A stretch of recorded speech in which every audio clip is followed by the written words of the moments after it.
How to fix Spatial Wallpaper not working on iOS 26. If your Spatial Wallpaper isn't working on iOS 26, you can fix it by checking your device compatibility. So first, go ahead and check device compatibility. So spatial wallpapers require iPhone 12 or newer. iPhone 11 supports iOS 26 but not spatial scenes. If your device isn't supported, the option won't appear. Second, if it is compatible, go ahead and open settings, head over to wallpaper, and then click on add new wallpaper. And then from here, go ahead and select your photo. So go ahead and select a photo that you want to use as a wallpaper. Once you have selected a photo, simply click on that photo.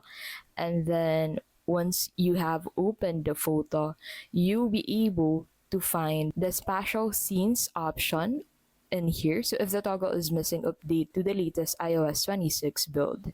If you have updated your device and you still don't find that option, that basically means that you are using a model lower than iPhone 12, which means that that model doesn't offer the spatial scenes button. So that is how you can basically fix spatial wallpaper not working on iOS 26.